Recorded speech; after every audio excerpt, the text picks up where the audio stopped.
And we're here with Butch Henry, the pitching coach of the Staten Island Yankees, former Major League pitcher. And here we're talking about Domingo Acevedo, who is the number 30 prospect on MLB.com's rankings in the New York Yankees system. And what have your impressions been so far on Acevedo, coaching him and seeing him pitch here a couple of times?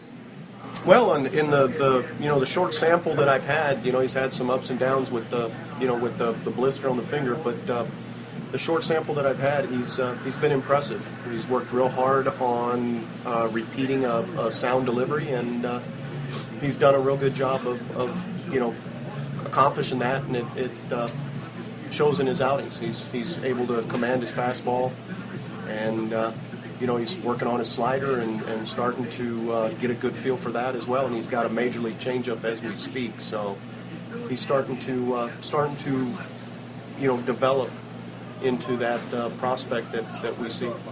And what kind of effect does a blister injury have on a pitcher? He wasn't able to pitch for about 2 weeks. He came out and he threw about 56 pitches or so, and then he was taken out of the ballgame, obviously, because of the pitch count. So what kind of effect does that injury have on a pitcher, especially him being so young and just having that for the first time? We're going to err on the side of caution with him, and with him being down for the time that he was down, we're going to build him back up slowly. We're not going to just rush him back out there for 5 or 6 innings. We took the time to get the finger healthy, get where there were no lingering symptoms, or there was no issues down the road.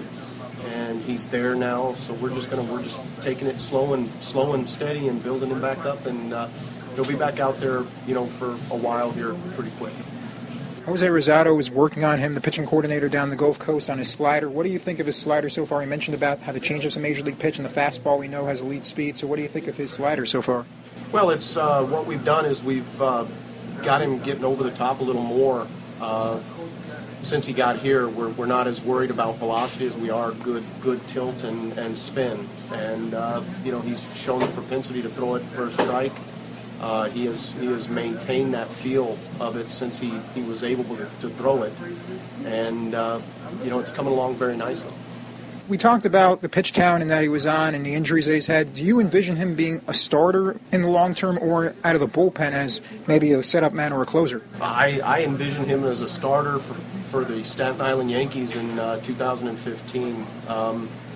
Guys that'll make that decision down the road for him make a lot more money than I do. So that's not my decision to make. They right here and right now he is a starter, and that's what we're working towards every 5 or 6 up to him. And speaking about potential, he's 6'7". He's a big guy. What challenges does he have? And a lot of pitchers have that with control and command. Have you noticed any issues that he's had with that? And have you guys worked on that, if there was? Well, obviously we work on his command, and command boils down to being able to repeat a sound delivery. And as I said when we opened up, that's what we've been working probably as hard as working on the slider is working on a repeatable delivery with him. And as you can see the results, his walks are down. He's throwing the ball over the plate now, which is good. Are there any areas of his game that you feel like he needs to work on, or he has struggled with so far and has not yet mastered? Well, the kid throws 100. He pitches 97. He can touch 100. Obviously, for me, that takes a toll on the body, and where I feel like he probably needs to progress is his stamina. Being able to maintain that level of exertion for multiple innings from start to start. In his last 2 starts, 11 2/3 innings, he's allowed just 1 run, and there's been a considerable difference coming off the blister injury. We talked about it, and now he's really getting into a comfort zone out there and using the fastball a lot more. What have you noticed from him, just with the fastball and some of the things that he's done over the last 2 starts? Well, I see a kid that's gaining confidence in every outing, in both his fastball and his off-speed pitches. He's gaining more confidence in his secondary pitches with his slider. He's always had a great changeup, and he knows it.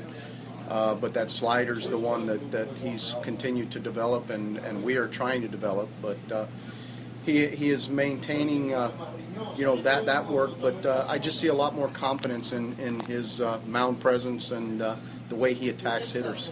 Does that confidence happen from just repetition, just seeing these hitters more often and getting adjusted to the league? Well, I think one thing that we need to understand is, as a pitcher, Domingo's, he's a baby. He really didn't start pitching until he was 16. And every experience is pretty much a new one to him. And as he goes out there every outing, he is learning to play the game at this level and progress to where he can move up to the next level. And what have you seen makeup-wise, making adjustments and just having that presence in the clubhouse? Because makeup is always important when it comes to a prospect. Well, his makeup's good. He's a hard worker. He comes to the ballpark every day with the mindset of making himself better, and he's learning how to be a professional right now, and he's doing a real good job. Pat's mentioned that he's really fell in love with the changeup, and you guys want him to throw the fastball more. How important is it for a pitcher to throw everything off the fastball to be able to develop their secondary pitches? Well, it's important. Instructors don't want players to fall in love with their off-speed pitches. He has a plus changeup. He's got a very good changeup, and but by the same token, he throws 100 miles an hour or can throw 100 miles an hour. So obviously, we want him to become a complete pitcher.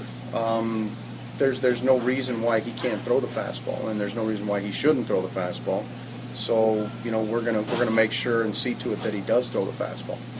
So how do you make sure that he has that proper pitch breakdown, so he throws enough fastballs in a certain count, throws enough changeup, throws enough sliders, so there is that balance, and then he'll be able to be successful? Well, we allow him and the catcher to call their own game, and in situations where we deem it necessary, we will call the pitches for him and make him throw the pitches that we see fit to throw at that time. At this level, how important are scouting reports? Do you guys see any scouting reports to get printouts on certain hitters so they could adjust and have different approaches against those hitters and be able to attack them? We do, but what we stress to our pitchers is pitching to your strengths.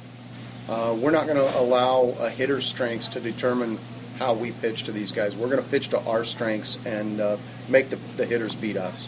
And we'll be able to continue seeing him, and he's been making some considerable progress, and it's really been great to see. And Butch, it's an honor to have you on. I appreciate it, Gershon. Thank you.